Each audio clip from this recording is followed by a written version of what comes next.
know, I've been here most all my life, and I'll just give you a brief history of the Lewis family, and then any questions. I can answer questions better than I can be a narrator. But my folks moved here in 1932 from Connecticut, and we moved right across from where Joe and Linda lived. It was the old Kurt Tucker house then. And my grandmother was living there, and the Depression, of course, as everybody knows, in the 30s. So my father's business, he was a painter contractor, and that went to where everything else did. So they moved up here, and then that was in the fall of 32, and in spring of 33, we moved over on West Street, where I actually ended up growing up. And that is right next to Margot, and the Stewarts on one side of us, Bennett on the south side of us. And, well, Mitchell's was her mother and father. And we had all dirt roads then, no electricity, no telephones. And we seemed to get along good because there were 6 of us kids at that time. There was 5 more later, but there were 6 of us, and we'd come home from school on the bus. My mother could tell, and we didn't have no phones, but she knew if one of us goofed up somewhere. I don't know how they did it, Indian smoke or something, but we survived. We had a good life then. We all, you had chores to do coming home from school. First thing you did, change your clothes. Then you could have a piece of bread if you wanted a sandwich, and then you went out and did your chores, and then you had time maybe to play, maybe you didn't. But it was a good life. And then, of course, in 38, the big hurricane went through, and where Margot and Kathy lived, the roof of their house went off, the barn went down, and they came down to our house. We were lucky. All we did is our pig pen got blown over, and the pig would roll in the field with gusts of wind. But the trees were down everywhere. We didn't have to worry about wires because we didn't have any. But it was days before any cars were using the road because we didn't have chainsaws. All we had was a handsaw and an axe. And that was a big hurricane in them days. But luckily no one was really hurt. And how we earned money was, well, there was a lot of wild blueberries in Wendell. And we had these guys who'd come buy them from us at 5 cents a quart. And that's how we earned our clothes for school. And we'd have to go out and work in the garden, and when it dried off, we'd go pick blueberries. And my mother would go through and make sure no leaves or bugs, they had to be clean. And we had to save our money, but there, and we were allowed to go to the county fair, which was in Athol, where the Athol High School is now. And we were given $1 to go, and that's all you could spend. So we'd walk to Athol, so we wouldn't. And then when I got in high school, I used to work picking tobacco in the summers. Then we got 25 cents an hour, so we was doing good. And I only had to walk down Lake Wyola, catch a ride, then come home and walk home. But Saturdays, my wife's younger brother and I used to walk to Orange to go to the movies. We didn't have no cars, no bicycles. Didn't waste money on them. But we had fun. We was busy. And all our wood, and everybody burnt wood in them days, and you still couldn't keep up with the forest. It kept growing in on you. But where I live, now we thought it was a big house. Now today it don't look so big. But I know they could burn a lot. I swear they burned 100 quart a year, but it wasn't. But we didn't have no horse. The worst below us had a horse. And of course, the Powellans above us and Harringtons, they had a horse. But we had to drag the wood out on our backs. And It didn't hurt us any. We thought it did then. And then we had to saw it by hand. And we used to make, and we get together now, we still do it, talk about cutting and sawing wood. My father was a good painter, but he wasn't a good one for sharpening the saw, because it was duller than dull afterwards. But we got by, survived, never went hungry, and we all grew all our own vegetables, and all the mothers canned them. And our house over in West Road was all stone in, so it kept the the vegetables and stuff good. We had to spade the gardens because we didn't have a horse to plow it. To get the hay in for the cows, we had 3 or 4 cows. We had to do it with a wheelbarrow. So that's the way life was, and we thought it was rough, but it wasn't. Because we always had a good Christmas. We always had plenty to eat. So the snow, if we had a big snowstorm, and we had a lot more open fields than we have now, and we'd have drifts, especially like from our house down to Worth, or where Stewart's is now. There'd be drifts there, and all they had for plowing any snow drift was a Caterpillar tractor here in town. And that would ride right up on top of the drifts. It was so hard. Mm-hmm. And it'd be days for you to get to back roads. And every road was dirt in them days, too. And then we got moored, and we got this Ford truck with a wing on it. And one man would run the wing, one man would drive. We got by with that. But we never had any radios or telephones or nothing in the town.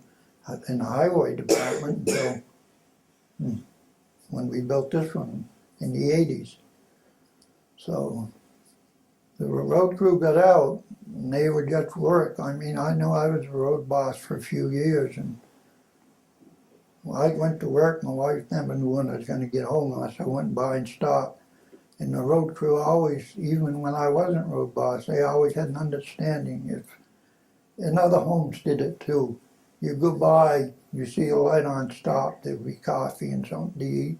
Mm-hmm. Because the road crew always worked hard, never got no bonus or time and a half or nothing. You got paid for what you did, and that's it, But we all fought for the jobs, and when they started tarring roads, we had to shovel the sand into the trucks, get up there and shovel into piles, 50 shovelfuls each pile. And then when the tire truck went through, you spread it by hand.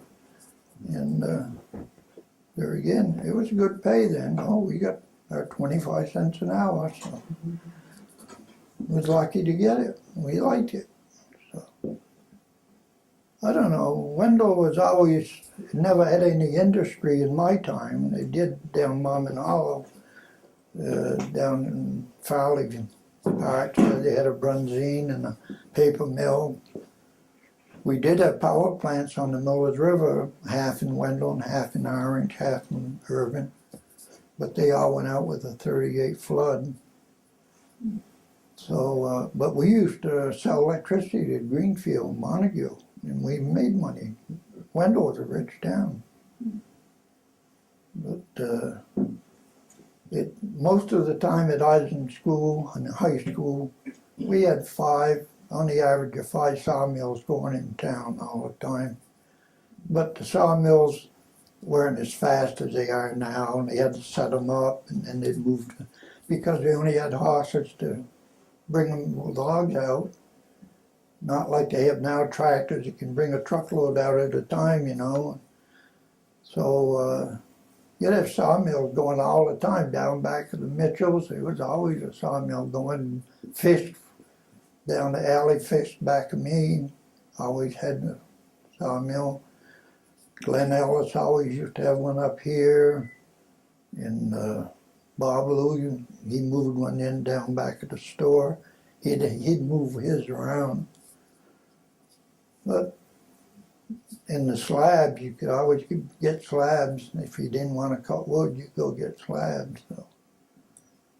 So I don't know. I can answer questions more about the town and the government than I can tell you about it, because I might say the wrong thing, and I don't want to do that. I'd be curious. Your parents picked Wendell. Do you have any idea why they came from Connecticut? My grandmother was living here. Ah, They were all down easters, my folks, my grandmother and all of them, in the salmon factories. what brought her to Wendell? I don't know how she got here. I never did get a clear picture, at least in my time. But she was to work, so my mother and father had, 6 kids. So we got out of, well, we were born in Weathersfield, or part of Hartford. And they came up here, and then they bought the house on West Street in 33. There was a schoolhouse up there then. And that ran one more year, because this one opened the schoolhouse here in 34. And so my folks, they let this lady, Miss Hudson, her folks owned land on West Street. She was a very smart lady. She had no family, so my folks let her stay in the schoolhouse and lived there. And then when she left, my father had it tore down, but that was one of the many schoolhouses we had here in town. Yes, sir. You mentioned that there was a lot of open land, which I take it was from forestry, but were people running sheep on the meadows and grazing in the areas that were open?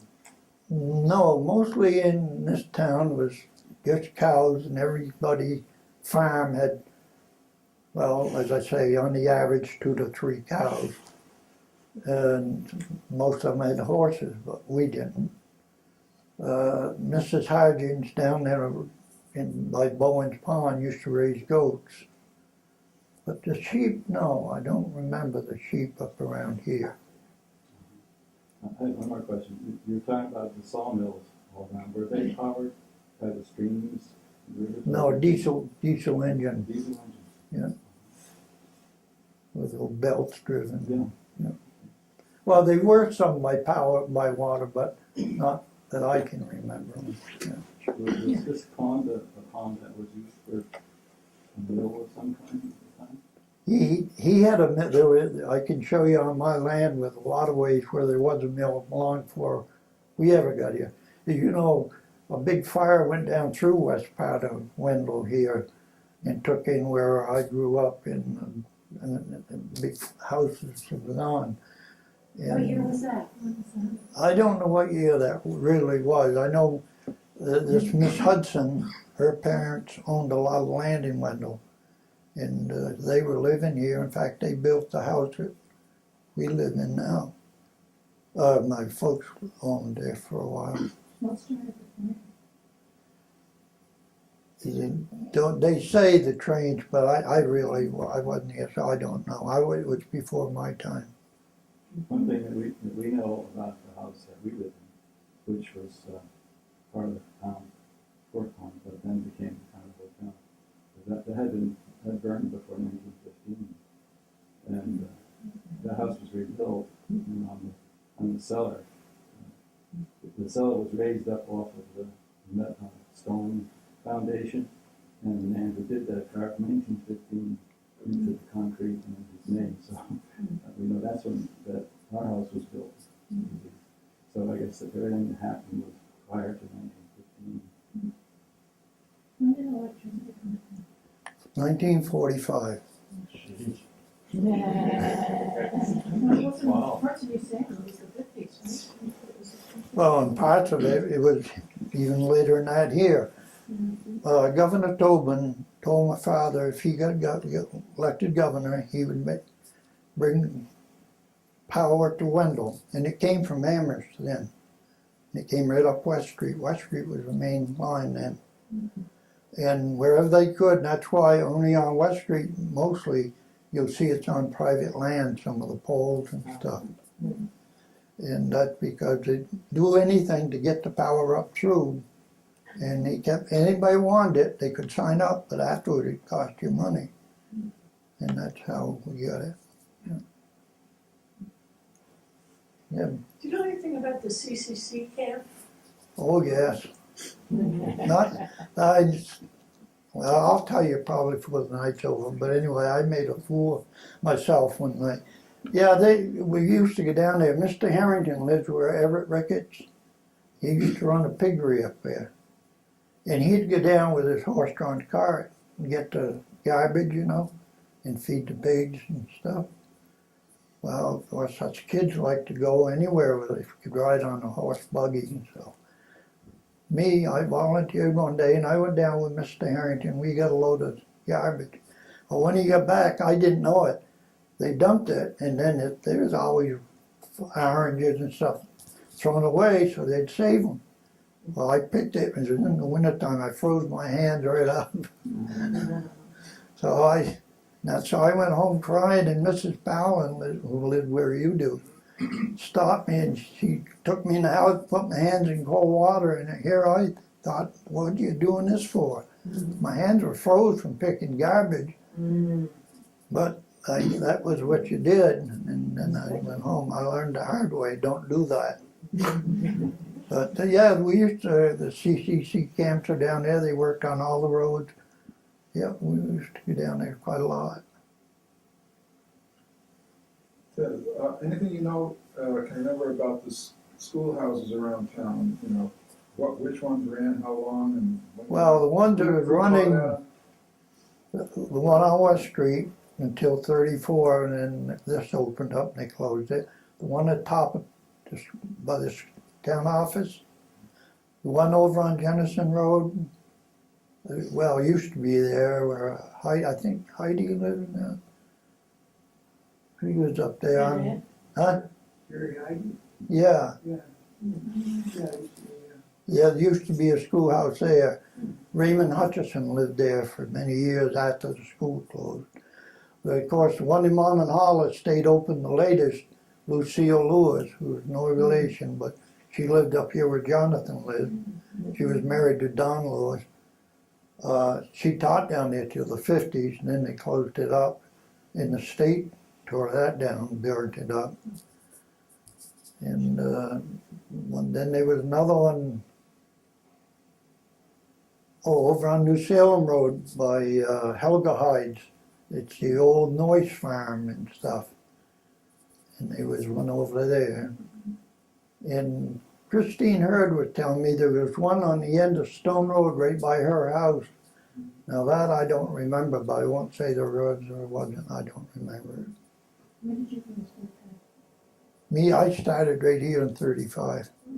that? Elementary school. Elementary here, 8th grade here. It opened in 34, and I came here in 35. It's like, how many kids were in your class and what was the age range?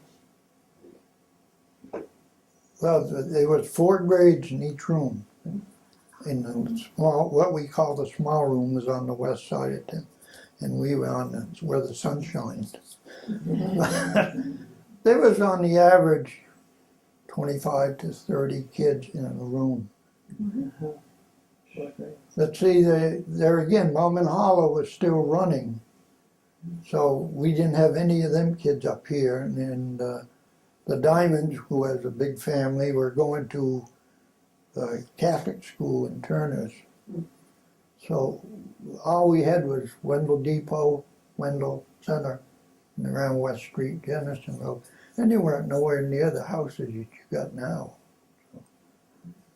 Another question. A man who came and fixed the window in our car, front window needed replacement, and this chap who came up started talking with him, and he said that he grew up in Wendell and was one of the last students in the school here. But then he also started talking about the place where there was a large hotel. That's right, there was one. Was there a large hotel? Down in Mom and Hollow. Don Lewis told me about that. Yeah, there used to be 2 mills down there, and there was a hotel down in Mom and Hollow. You know where? The way Don Lewis told me was it's down Fowley Road just before you go down over the big hill before you get to the railroad tracks. Because there was 2 mills down there, Brunzine and the paper mill. And that's why the hotel was there. So people came up on the road. Yeah, on the railroad, yeah, Was the west of the hotel. yeah. There's a true lot of people came to, I'm sorry. Okay. There's a true lot of people came to Wendell to take the air, quote unquote, in other words, come from Boston and take the railroad up to Wendell and go up to a hotel Well, and get off it. I don't know, I never heard anybody say that, but it could be. I couldn't Our say. house looked like it was part of a hotel, you had rooms with. Yeah, I remember it was a town farm when I was growing up. First people lived there, well, I know the Blues owned it, but my wife's sister and her husband lived there, rented it, they didn't own it. I heard Martha Sense say that there's numbers on the rooms in her house, and that was a hotel of some sort. That could have been, and And also, wasn't the one in Apollo and Barbara have a hotel? Fairly, where? Apollo and Barbara? I don't know, I know there's a store. They had a big store on the north end of it. Mhm. Yeah, and because my grandmother lived there for a while I was in grammar school. Yeah, When you talked about going your own food and pulling the all kind of wood by hand and all that, can you elaborate a little more, like what, did you pull the wood out in a long piece, or did you cut it out in one? whatever we, yes sir, just the way, any way we could handle it, like, a bird. When you're cutting with a dull axe and a dull saw, you don't get too big a tree, And we didn't have splitters, so, yeah, and my mother used to put the wood for the kitchen stove in the oven to quick dry it so it could burn. You say, oh, we're gonna wait till fall, we'll get the wood, well then the sap is still running, so. Right. How about the food? What kind of foods did you grow in the gardens, and how, that you had to have to get through the year? Well, mainly, probably what you're doing today, beets, carrots, and all kinds of vegetables. A lot of them I didn't eat. I ate potatoes, but corn, and they canned corn, and we had a bin to put the potatoes in, and you'd hang your cabbage upside down there and dry them out. Was there a store in the center of town where people could go and buy? Yeah, well, there were 2 or 3 stores off and on. The main one was where Jonathan lives, is Charlie Lewis and his wife Nellie.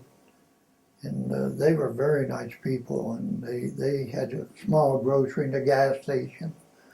When them pumps you'd crank up. And while Glenn Ellis had one over to his place, there used to be one over where Rupert lived over by the cemetery too. That was a store and a gas station. And, And nowadays we have Old Home Day. Was that always a tradition in town? no, I know the story. A lot of that story, probably not a lot, but some of it isn't all true.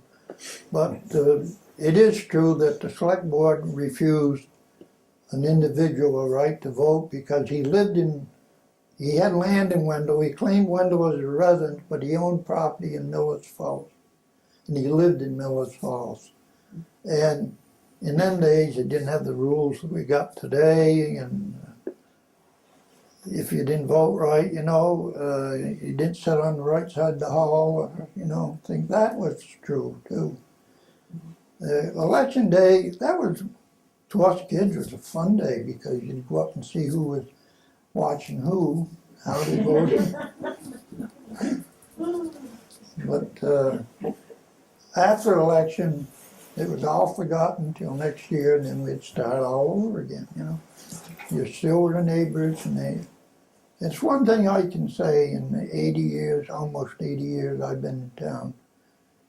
And my father was a selectman for 15 years. I tormented the people for a few. But if you need anything, and I've had experience with my own family with sickness in it, and people have come that I never thought would, and they did. And I'm always grateful for that. So say what they want. Yeah, we have our fun with our politics, but we forget them afterward in work, you know. Well, there's another important point. You mentioned sickness in town. Did the town have a doctor that No, attended folks here? no, because I remember when my brother, he was down there and living with my grandmother at the, as I call it, the Tucker place. I don't know who owned it right across from you people. They had that old insulage cutter where you had to cut it by hand, you know, you push it in and chopped it down. Well, he didn't take his hand out quick enough and he cut off. Well, there's no doctor here, no telephones, no nothing. So we had to come up in the center of town, find somebody. My father was painting in irons and take my mother and my brother to Orange, and there's a doctor over there. We didn't go to the hospital, you just, because we didn't only have Greenfield Hospital in the fair, and we didn't even think of them at that time. So you must have really known your first aid. Well, the mothers did, yes. Yeah, they didn't run to the doctor every day, not like you do now. Hey, Ted, what were the Worths like? Sorry. Huh? What were the Worths like? With them?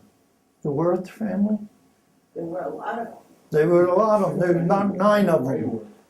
Huh? I know Ray Worth. Well, they was Ray and Larry and Raymond and John and Eddie and Josephine and Nancy and Sophie and What they do for work?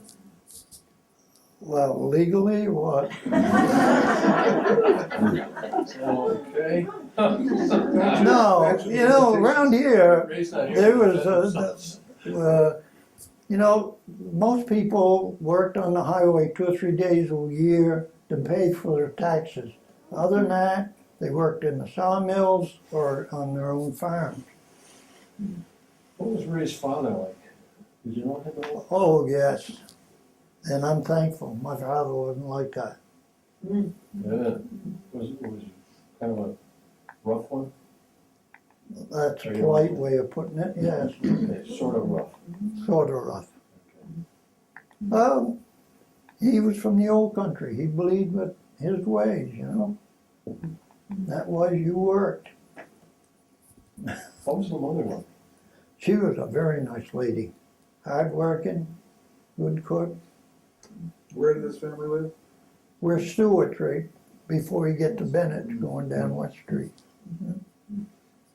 So he had that rough father. How'd the mother handle him? Did she? She didn't Back handle in him. the frying She pan. had, no, How'd that work? that was quiet like. No, she was a very quiet lady. She really didn't. So Ted, you could work off your taxes by doing, But a lot of them worked, you know, 2 or 3 days or a week to pay their taxes, and that's all they wanted. I had guys when I was road boss, and I was the first full-time road boss they had. That was in '63, and I had some come and say, "Can you give me a week's work or 2 weeks' work?" And I get my taxes, and that's all. And then you didn't see them. It was hard to get anybody that wanted to be dedicated to 40 hours a week. They'd rather work in a sawmill. I tried it. I thought sawmill was hard work, but Dangerous too. yeah, in them days it was, yeah. so which house exactly is it that you grew up in on West Street? You know where Margot lives? Yeah, All right, then there's a red house in the field, yeah, then there's, I don't know what color house in the woods. Yeah. All right, the next house. It's kind of grayish green, what is it? Emma Capeluso's place? Emma Capeluso bought it from my mother, yeah. And so did you said there was 5 of you and then there was 5 more or 6? No, there were 6 of us and then 5 more. And I mean 4 more. yeah, and so were they born at home in that? 3 of them were born over on West Street. Dolores Wollaston was one of them. And there was 2 girls and 1 boy born over there. And it's funny about my family. In the first group, as I say, there was 5 boys and 1 girl. 4 of the boys were born in October. In the second group, there was four girls born in July, and 1 boy. He was born in March. Did your mom have a midwife who came to the? Yes. Yeah. Well, then we had a doctor from Miller's Falls who used to come up too. Did they all survive into adulthood? Did they all survive into adulthood? Oh, yeah. The only one. Well, no. The first one, she was born on the 4th of July in 1939, and she died on July 8th, 1945, with leukemia. And there was 2 other babies the same age as her died. Richardson, and there was Joe and Myrtle Taylor, their daughter. All 3 of them kids, same age, died that year. No, I don't know what the other 2 died of. But we used to have a saying here in town, if 1 person died, there's going to be 2 more that same year. Well, now it's a Do you time. remember when the town dump opened? Yeah, right after People did 1950. before Huh? there was a town dump. What people did before it was a town. Well, we all dumped right back of our houses. And you can go in, I know my wife and her sister used to go around, and her brother, different dumps with a magnet and see if they could find any good stuff. Yeah, but they were kept, most of the dumps were kept orderly, you know. I know where we kept ours out back of our house was way out. When did the first television set show up? You know, that's a good question. It was after we, When I was a it kid. was after I got into service, it was in the mid-50s or later here. Because I know my wife's brother and I'd go to Turner's to watch a boxing. A couple of nights a week we liked boxing. And we'd have to go to Turner's to see it. When I was a kid in Connecticut, I remember coming home from school, and my father had bought a television set. And I went in and got all excited, and I came out and told my brothers, God, Dad's got a box in there, there are horses running around in it. Yeah. They probably thought the same thing. What about the first car?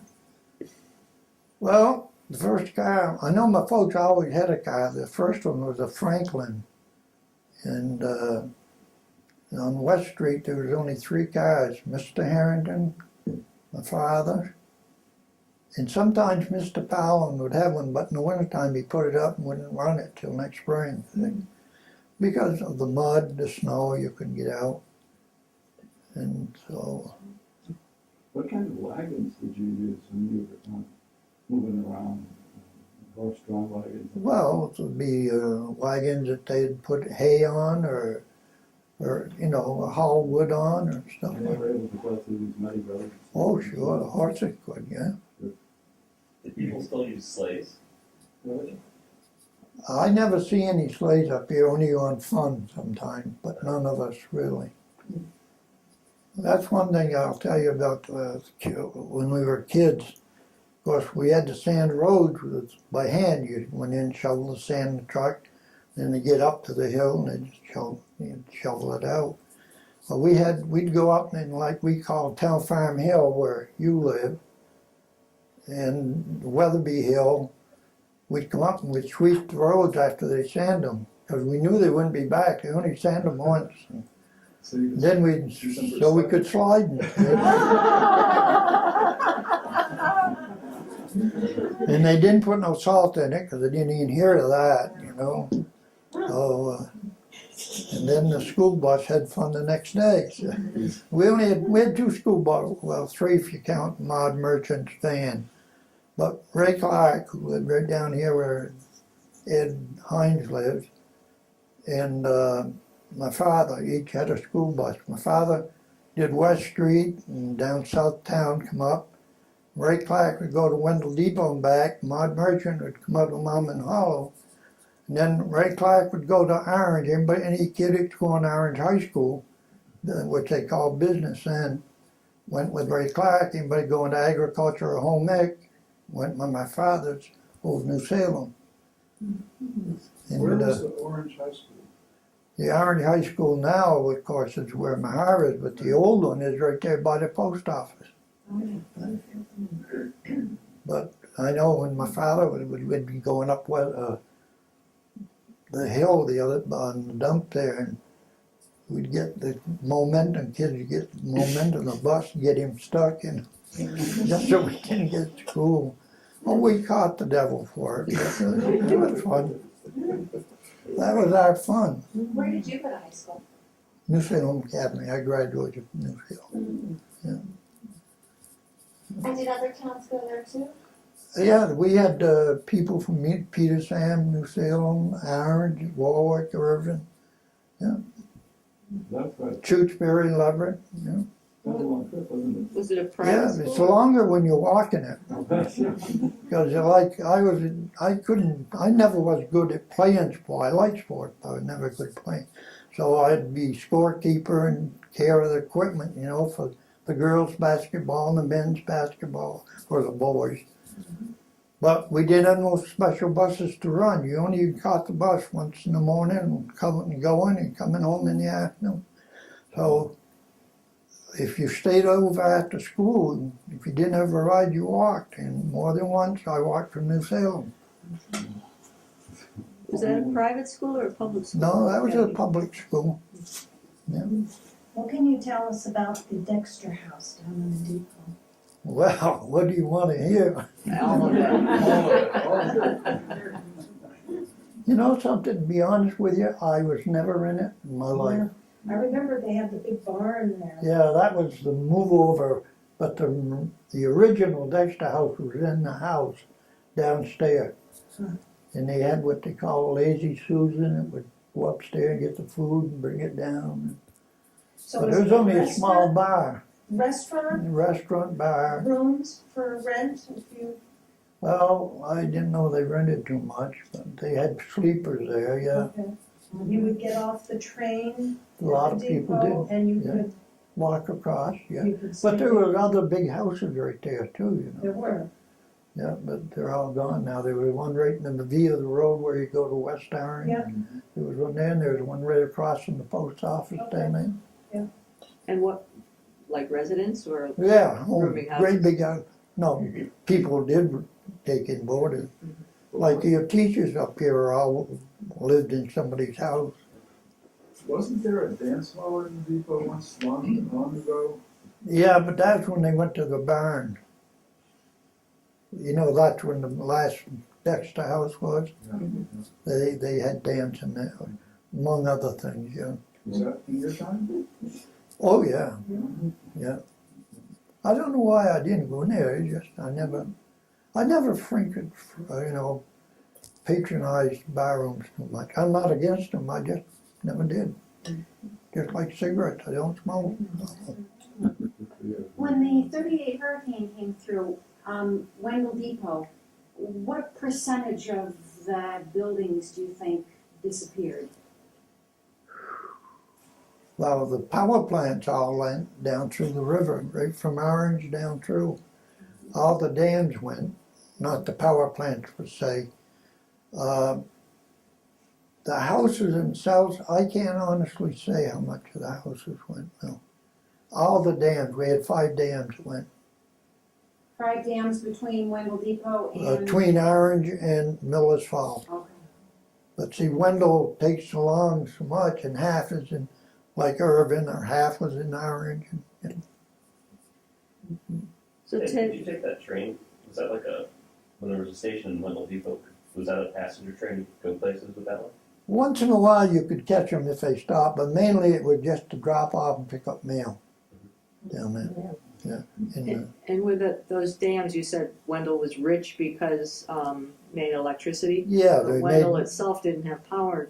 no, we didn't have, We but just they made- generated power for everybody Generated and else. sold it elsewhere. If you want to go back in your old town reports way back, you can see Wendell loaned Montague or Greenfield some money, stuff.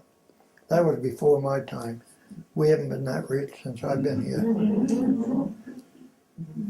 But was that dam private, that power plant privately owned, or? No, by the power companies, the big companies, yeah. I met with the federal guys back in the 70s when I was working in the treatment plant before I retired. And I'd gone over with them and they were trying to open up them dams, put them dams back into operation. But it never came to be anyway. But the way Wendell got rich was from the taxes or the property Taxes, yeah, taxes and, Yeah, we need to build some more power plants down there. yeah. Maybe before your time, I know you mentioned that one caterpillar in town for the snow in the winter, but maybe before that, was there anything to the story that snow was sometimes compacted on the roads instead of trying to be shoveled off? They say they did that especially around the common up here, that small round common, because it would drift so bad, they couldn't plow it. Yeah. And they tried shoveling it in tiers. Well, you know, you can't, what can you do when the wind blowing up here? So they tried to pack it, or you just didn't, you had to walk to get to them houses.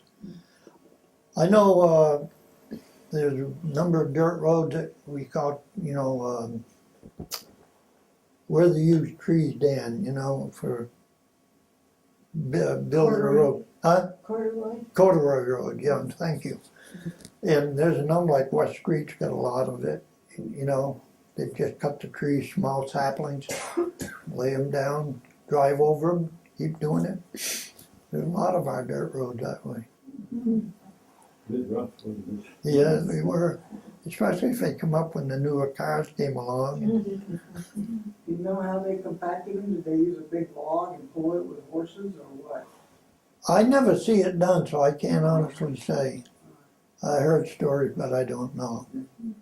Well, the ones I heard, they use a roller behind a team of horses. Yeah, but some places you couldn't get the horses through.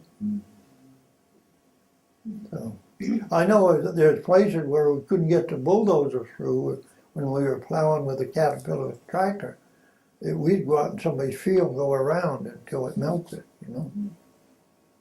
But we didn't have the restrictions you had today. And you didn't have the traffic you had today. How many families do you think were in town, or what kind of population? Well, when the mills were down there in Longman Hollow, the whole town, I think they can look it up, at around 1,500 people here, which is a lot. Because right now we're around 1,000, maybe. 850, 860. Yeah. But when the mills were there was quite a lot more. But up here, well, on West Street, there was Mitchell's on the Webster's where I live now, Alley Fish below it, Lester Granger in the corner down there where the White House is, the Worst up where it's Stewart's, my folks, and the Powlings where Margot and Kathy lived, and the Harringtons. That was all on West Street. Now you've got more than double that. And everybody's got 2 or 3 cars. I'm sorry, I'm not understanding. When you talk about the mills at Mormon Hollow, are you talking about down by the river? Yep, Okay. yep. Yeah. You go across the track and you go down, you can see the stonework on both sides of the road where they had the 2 mills. Okay, and how about further up where Mormon Hollow Road and Farley Road split? And on the left-hand side, as you're going out of town, there's the remains of an old factory there, and there's a circular brick, looks like it used to be. You're not talking about where the Coke Coke, That was a coke kiln? yeah, Yeah. 2 of them that were at one time, 2. Coke, not charcoal? charcoal. Like they had like they still have down in Morris Corner. That's in the budget, too. Yeah, Was there much of an impact when they started putting the Quabbin in, like did any of the families from the Quabbin towns move to Wendell, or were you guys aware of it when they were? oh yeah, because I was in high school when they was doing that. And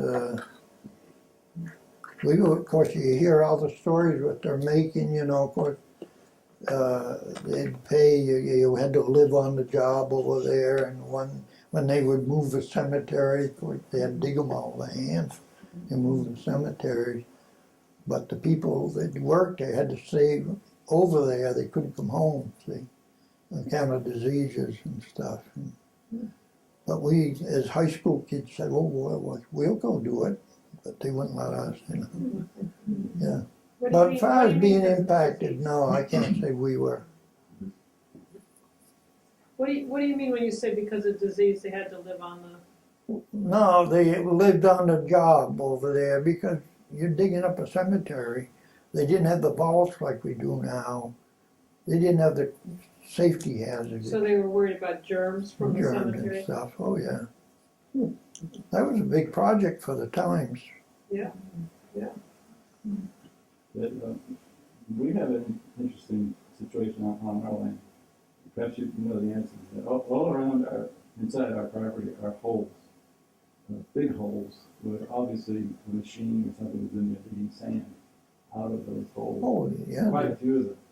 Was that sand used on the road or Yeah. to build the roads and Yeah. so forth? you right across from your house there used to be a big gravel bank. We got it. Yeah. Yeah. And a little bit up back, you had two big barns on that house too. Yeah. When I was growing up, you had some nice barns. They had nice open fields way up back. Yeah. Well, Melinda's been digging around the foundations and has found all kinds of leftovers from the horses and Yeah. collars and horseshoes Yeah. and everything else. It's got a museum with old farm stuff. Mm. But apparently the barns burned down soon after Frank Judy's bought the land, or do you remember? I don't remember it burning down. It might have fallen down and he burned it. I don't That's know. the way it looked. It probably fell down. Yeah. Well, we're still maintaining those fields back there. Yeah, And the blueberries too. You gotta come and pick some. I got all I can pick. So, can you tell us a little bit about the Fisk Pond area when it was a farm? What was happening there? Well, there's only my opinion now, so don't get mad if I say the wrong thing.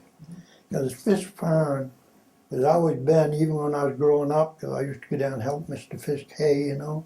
All the kids in town, we just went to do it. We didn't get paid, we just went because he always got goodies afterwards. So. But was always the big fields out back, and there's gravel banks way out back there that's how they built West Road and everything out of the Fifth Pond. Not out of the pond, but the gravel banks out there. But that was the prettiest place with a nice porch all around the front of the building, all open in front. And it's too bad the town owned it. We couldn't clear it and make it pretty again. That's my opinion. I mean, that brush isn't doing it any favors. You still can have your parking lot. You'd have more people using it for picnic grounds and stuff. I'd like to see it used. Huh? Talking about the stands of sumac there and stuff? Yeah. Where is that? Where was the house? The house is as you go up the driveway, the big barn on the left, the big house, and then, see, that used to be all part of Shutesbury at one time, where I lived was at one time. Then they changed the boundaries again, politics in Massachusetts. Well, Jonathan's been helping keep it open, but he mows those fields Yeah. at this point. Well, we gotta get him to mow a little bigger stuff. I follow instructions. I get strict instructions. You don't mow down. I don't have complete. No, but, Was that I a mean, that's something the town can look into though, but that is a pretty piece of property. What kind of farm did he do? He had dairy cows. We used to cut ice on Fish Pond. I got a saw that we cut it by hand, There were And- 3 generations of this. Huh? There were 3 generations of this. Yeah, His father and his grandfather. they always kept that, And they owned where I lived at one time, and then it went to Gerstl's and back and forth. They were all relatives, but as Theodora says, Alvin Fisk is the last one that lived there, and him and his wife. I don't know, it was a pretty place, had a store out back and a post office for Locke's Village. What happened? They still had it till somebody burnt the house down. Somebody burned it, it was arson? Well, I can't say, but they thought it was, yes.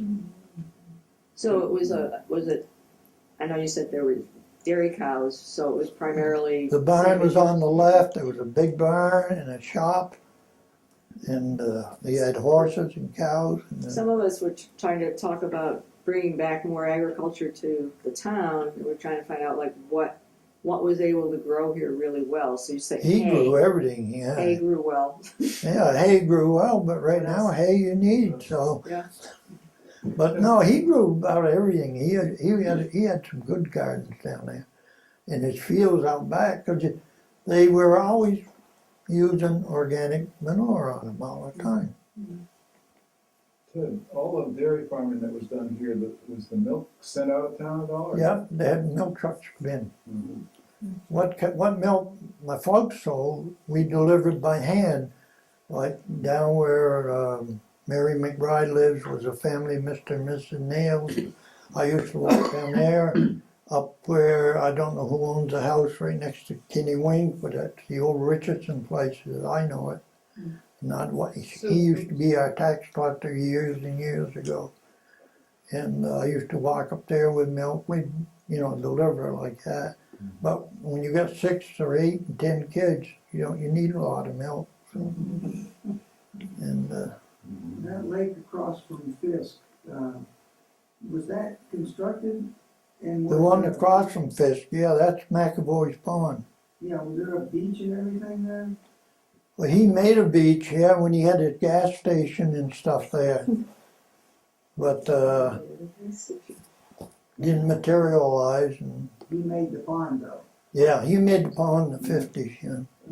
And what was he doing there? Well, he worked in Greenfield and Lunt Silversmith. And him and his wife, and well, that's Lee Trousdale's grandfather and stuff.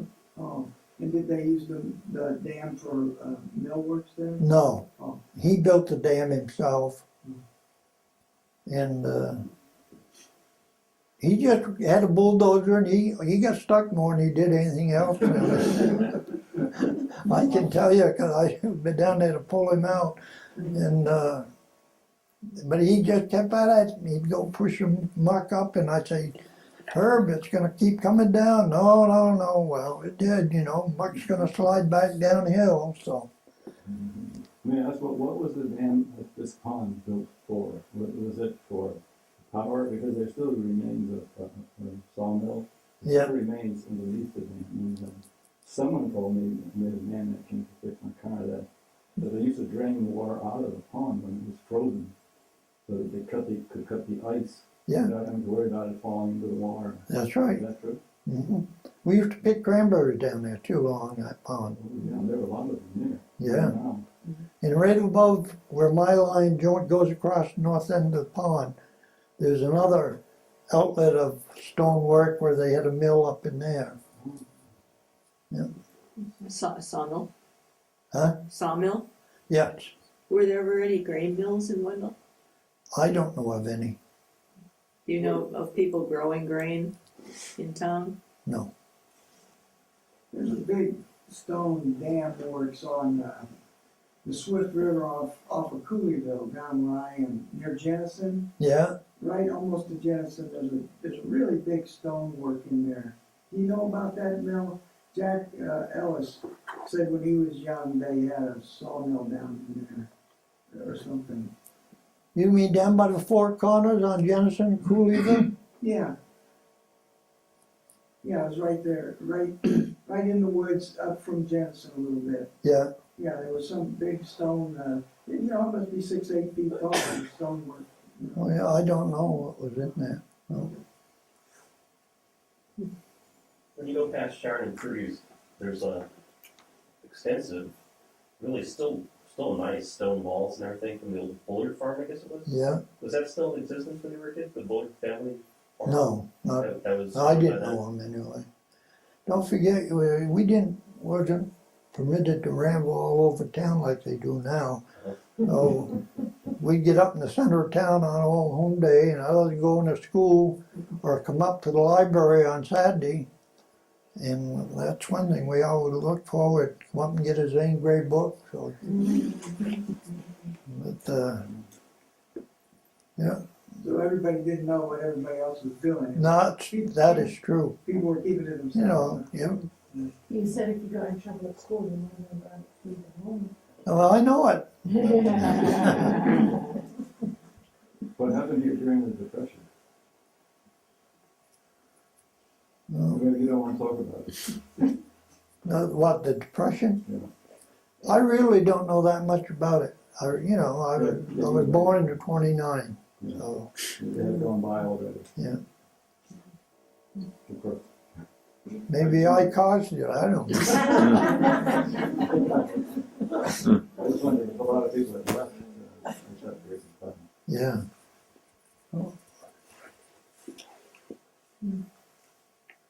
Anybody got any? How about the Second World War? Huh? Second World War, Yeah, how did that affect Wendell? well, just like all over this country, if you read, and I've read a lot of books, and I know you do, is you find towns out in the Midwest and stuff doing the same thing. We didn't know what was going on, and we had, my wife had 2 brothers, and there was 6 of us in the service between the World War II and Korean conflict. And when they're first taken, like as you're saying in World War II, we never even knew what some of these countries are, you know, they're shipping us men over there. And well, everybody started getting radios so we could hear what was going on. But it was shocking to us, yes. And I know, speaking in my family, when my sister was dying with leukemia, and my oldest brother was over in the war over in Germany, and my mother wrote to the Red Cross trying to get him home before she died, but they couldn't do it. But it happened to a lot of families that way, you know. We were fortunate, we did lose a merchant in World War II, Calvin Merchant, and I think that's the only one in the war, per se. It's a pretty high ratio. You read the names on the stone up there. Yeah, you can see And then this. you take the population, a lot of people from this town. It did.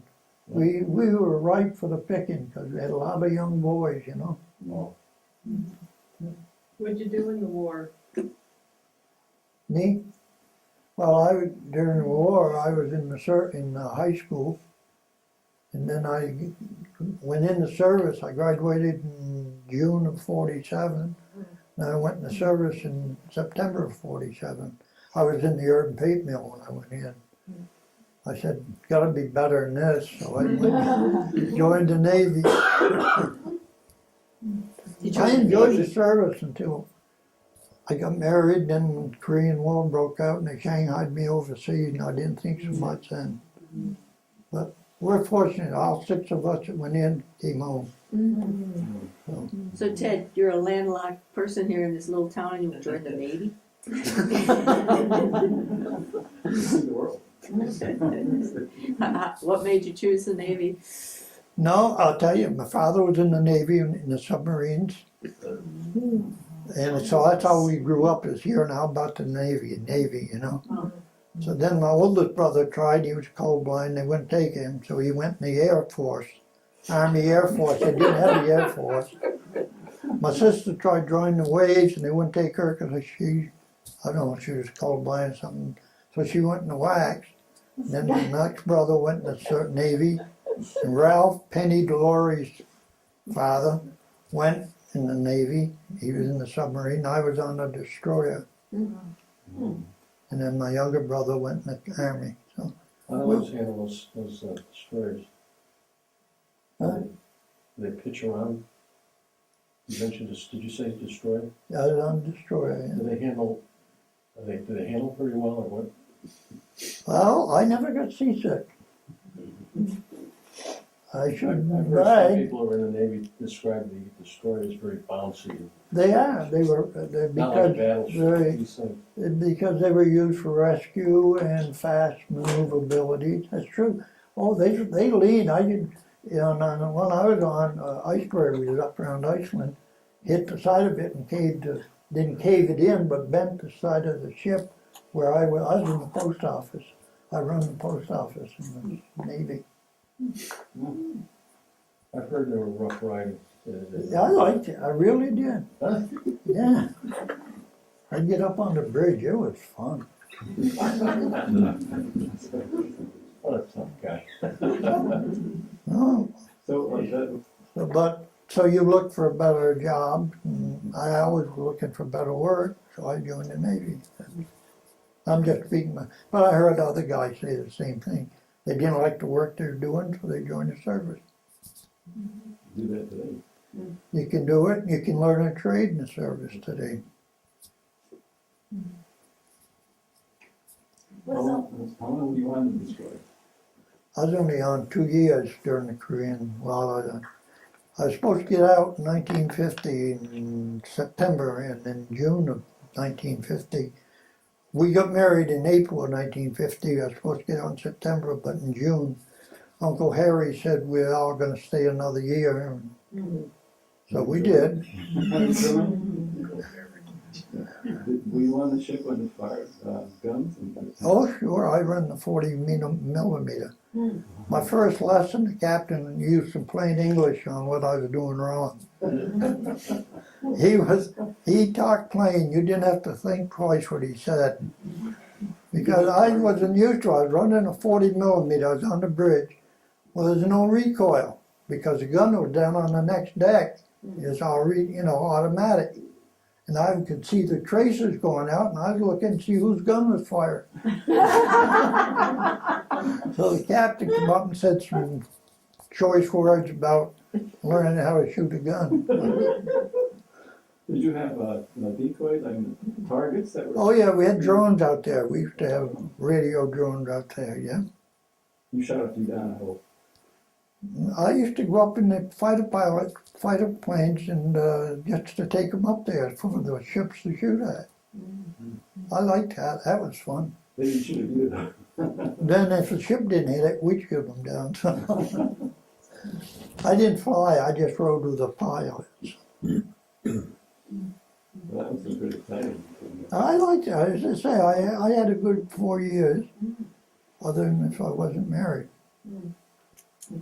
And a lot of people make a good life in the service married, but I wasn't one of them. I was a country boy.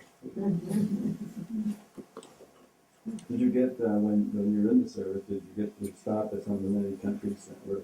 I stopped, well, as I say, I was up in Iceland, over in the Mediterranean, and down south. I learned how to play golf down in Cuba. As I say, I went to school, so we had in a division of destroyers, there's 4 of them. I was the only one had a license to handle U.S. mail. I went to the same school as a civilian did down in Norfolk to handle mail. So we down in Cuba on exercises, just playing around, playing cowboys and Indians. But every morning I'd collect the mail off the other ships, and I'd be the first one ashore. I'd leave it at the post office. I'd go up the golf course. They had horses then, we'd ride the horses on the golf course. I tried to hit the ball, I couldn't, so I went to the bar. I said, I need better. So I never was a golfer. That's like polo, right? Yeah.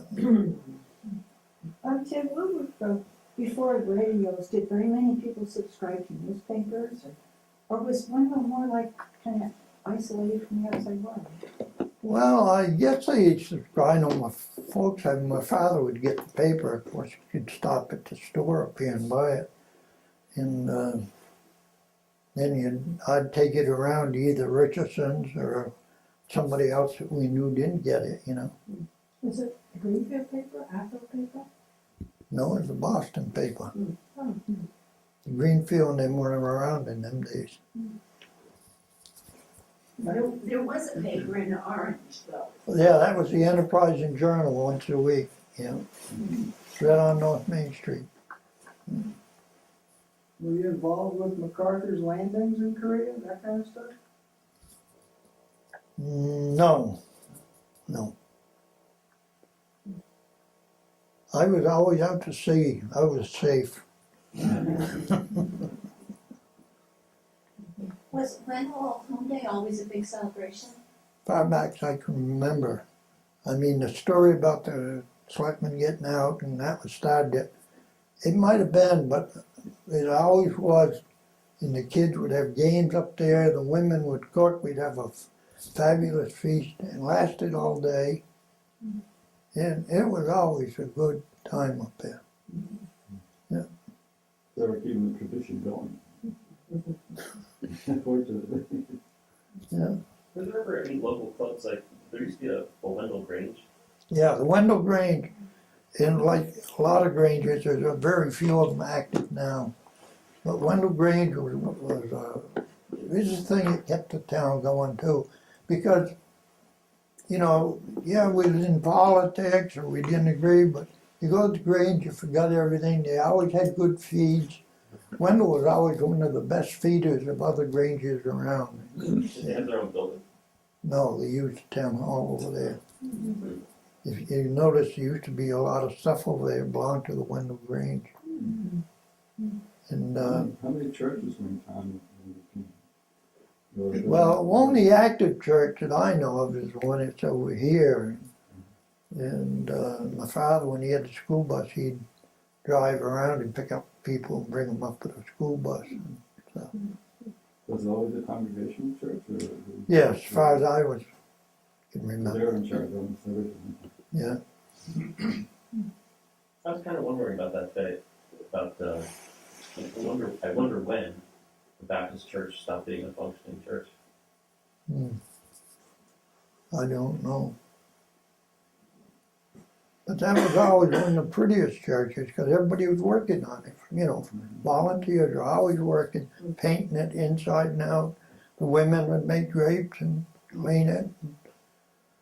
We had to clean the cushions and, you know, everybody pitched in. They forgot their troubles or feuds. I know if you had and we as kids was involved because the Grange was, we had, somebody got burned out in town, and the town people got together and built them another house. I mean, and then they continued to do that, and then they do it here now. If you need help, people will pitch in. And as long as we don't forget that, we're good.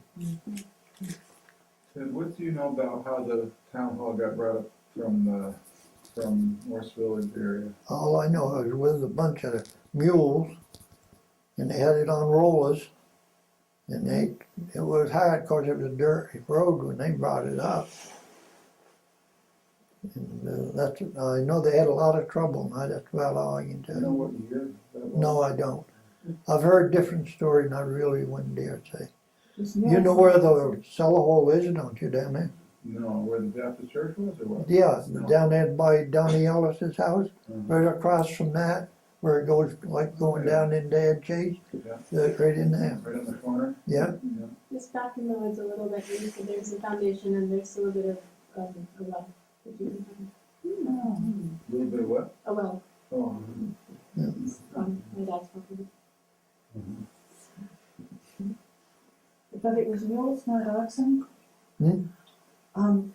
Was it mules, not oxen, building up the? I was told mules. Now, I wasn't there, so I don't ever take anything I say the gospel. Oh, we were. You know, more than a lot of people. Jack Ellis told me that story, and he might have mentioned oxen. Of course, Well, he always had oxen. Right. He had some good pets there, though, you know. Yeah. But there were oxen here, and usually they must have been used to push the logs out of the forest. Yeah. Correct? Yeah, in my time, it was mostly horses, because you get there faster, you know, the people that had them. Because the guys that had the horses, Had to be there early in the morning, get the horses ready, and then clean their feet when at night after everybody else was done. A lot of work and There was rub a lot- them down. There was a lot of grazing land for the horses. And Yeah. Other than the subsistence farming that the families did, and you mentioned that they sold some milk out of town, was there any other thing, apples or anything, that made some kind of income? None that I can remember. The best peaches in town is down there where Mary Bride yeah, on West Street. no. Oh. Mary, what's her down, past the salt shed. Mary Ann Sundell. Mary Ann Oh, yeah, Sundell, yeah, yeah. right there. Oh, they were beautiful peaches there. Mrs. Wood just used to own that. Well, what about the blueberries? Were there companies that packed them and shipped them out? Or were they? No, they'd come up with crates with quart baskets in it, and of course they were empty. They'd leave that off, and then we'd fill it up, and they'd count how many quarts is in there. Usually 32 in a crate. So they paid it by the quart. They paid by the quart. So it 5 wasn't- cents, is that right? Huh? 5 cents a quart? 5 cents we got. And then where did they take them? Well, they took them to stores and they sold them different. Shattuck was a guy, one name, and he's from Irvin. And I can't think of the other guy's name. But that was big money then, you know. Ted, did you know Henry Schuler? He was the guy who lived on the Wendell side of North River, right near where Dale Kowacki lives now. Oh, Way back on River Road, is it called, I think? You know, basically in Irving, except on this side of the river. And no, can't say I know he him. was in 90, he died when he was like 99. And he used to talk about how the whole of Bear Mountain was just blueberries, you know. Yeah, it was. It didn't have trees, it was. Wendell we used to have people come from all over and pick berries up here. Okay. Yeah. Yeah, we still got a lot of them on our land. What A lot of originally pickers cleared too. that place? What? Huh? Who or what originally cleared the town? The farmers The farmers did. did their own. Did they sell any of that wood for boxwood? I heard about the boxwood industry one time. Well, they had the box shops, had one in Irving, we had one in Orange. Huh? Huh? I think there's one in London. So maybe it was cleared. Yeah, might have been. Charcoal and boxwood. I've heard. And they didn't pasture it all. They let some of it go to the blueberries. Yeah. Different. But, you know, we'd keep the blueberry field open because the sunshine make the blueberries ripen quicker and faster. And these were all wild blueberries. These are all wild. These are none cultivated. Cut the wood I- stones and come up. I know on West Street, every house down through there, I always had 9 up where Margot and Kathy lived. My wife and I still was going up there and picking blueberries until the bear was hot spotted. And were these low bush or high bush or both? Or? Low bush and high bush. Yeah. When you were growing up, was Wendell State Forest a state forest yet, or was it just? We had some, but they made their big move in the 50s, in the early 60s. And because I got in fact, I'm not bragging about it, but I went to Boston because there was a big parcel of land down Monmouth Hollow where the old school was, and there was some big houses down there. And they were tearing them down. They bought the land. They paid more than double what you and I would have paid for that. And they said, well, we wanted the land. That's a big field going down to Monmouth Hollow. There was 2 houses on each side. Then you go further and the school was down there that Lucio Lewis used to teach in. And they tore them all down, and I blew my stack down Boston. Of course, the mid-headline, the hick was down here. So. But I just couldn't see them buying all this land. We weren't getting, right now, an equal value for our land in taxes, which we were supposed to. And we started working in the 70s. We really went down low in the 70s, and we have been working up, and then they're going down again. So. But that's a state, that isn't our fault. they got more deep pockets than we got, and you and I are paying for them to do it to us. I don't mind anybody owning state land or any land, personally. It's just, let's use it, don't abuse it, you know? And they are doing better now. They keeping it cleaner, and you got cleaner forests and letting people use them. But they didn't for years, you know? Did people tend to locate more on the hilltops rather than the valleys around? Or was it a mix? I think it was a mix. It was just wherever you could get something for little or nothing, you took it.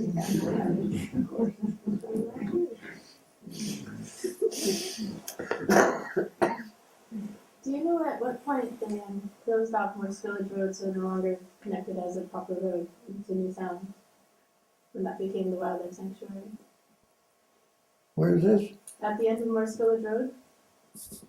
Yeah, Do you know when that turned into the wildlife sanctuary?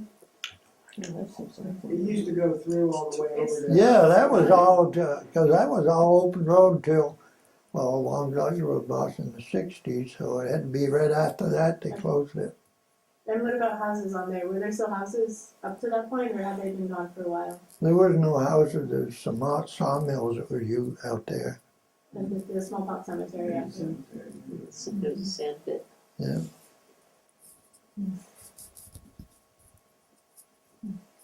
Just before we move to town, is there some sort of story to, what's it called, is it called Montague Road? Yeah, Like, that didn't used to be there, right? Because when we first moved here, that was a dirt road. yeah. Is that something you guys built? We, well, you can go back in history on that to the 40s. How that got started was selectmen they're noted not to get along sometimes. Aren't you, Dan? But we know years ago our road money came in. Chapter 81 was all our dirt roads. We got paid by the miles for maintenance of all our accounts.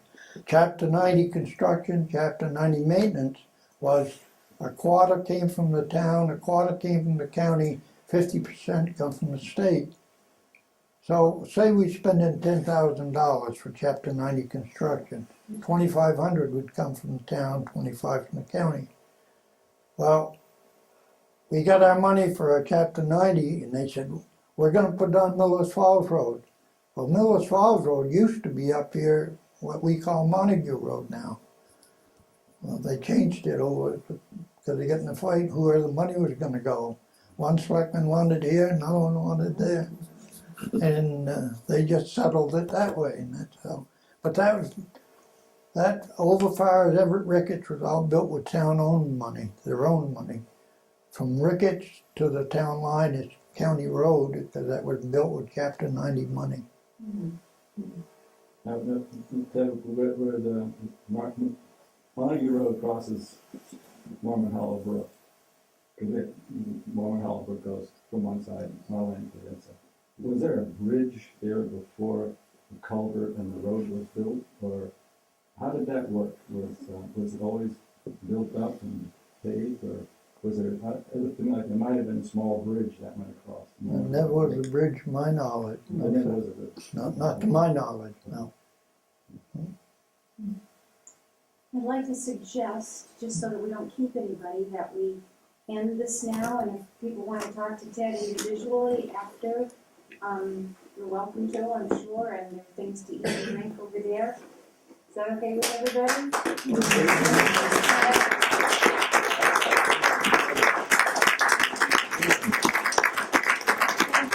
Very, very much. You're filling in a lot of blanks for people. Dan, you had one question. Well, I actually had a couple. Yeah, I thought it would be good to talk a little about New Salem Academy, the high school, how that worked. Was it one room? How many grades were there? And then also the cows during the winter. How did you take care of them and feed them? Well, in the wintertime, I'll go with the cows, that's the easiest. Yeah. Most people kept them in the barns. They didn't put them out right now under shelters like they do. So they was always in the barn. The barn was warmer than some houses. And you fed them hay Fed them hay. that you brought in loose and Yeah. brought up in a Yeah, wheelbarrow. we didn't have no balers or nothing then. We just fed them hay. And I know if we run out of hay, my father'd come home with a bag of bee pulp, and you put it in water and it swells up, and that saves on hay. See. It's a, Where did the beet pulp come from? well, he got it at a grain store. We bought it. He had to buy it, yes. This was left over from sugar beets, right? Huh? This was left over from sugar beets. I guess so. I know he come home and he said, get the pails, we have to fill them with water and let it soak so many hours, because if it didn't, the cows ate it, they'd swell up and die. Oh, yes. You had to wet it up first before you could use it. And then the other question was, Well, New Salem Academy, that was the high school that you went to. yeah, and there was 4 grades there. One building, one room, or what was it like? Well, the home economics was a big house way down on the end. I don't know north and west over there. But as you're looking at the building to the right, where it passed the fire station, all right, that was the home economics. Where the town offices or Nancy works is where the agricultural building is. And them were the only buildings we have. We didn't have a mechanic building or all that then. And we did all our trades. We'd go out, for agriculture. We'd go out and prune apple orchards, or go catch a bunch of chickens and caponize them, or something like that. We did that once for the superintendent, principals. And then his wife come out in the barn where we was doing it, and she thought the couple of chickens were dead, and they jumped up, and we just got done caving. Scared the daylights out of her, but that's all. There was 4 rooms there. As you went in the front doors, and I was surprised, they got a beautiful building over there now, but they made a lot of small rooms out of it. Like when you go in, English was to the left, the English room, the history. Right straight ahead was a science lab and all that, math. Upstairs was Mrs. Gardner. She had the business bookkeeping, typing and stuff like that. Principal's office was upstairs where some people had to spend time. And then they had a bigger room, nowhere near big as this one, what we called our dormitory, where we played sports up there. But that was still a good school. Yeah, okay, thanks. Yeah. And it didn't change that much in the 60s when I went there, Ted. It was, that sounds very, About like, very yeah, much like, the principal's office upstairs. yeah. Was it a lot like a tech school, basically? It wasn't a school, yeah. It was in 68. The stone building, the big one. It's private. I was in it last spring. My sister from Arizona was out. She was quite sick. She wanted to see that school in our old house. So I took her to that school, and people happened to be there. We was lucky. And they couldn't ask for anything nicer. They took us all around. We went up and down stairs, which took a lot of work to get my sister. And then we went down to West Street, and then a young lady, I don't know her name to this day, she came out and let us go all over our old house. And my sister went back. She deceased, but that's the kind of people I've been lucky to meet, so.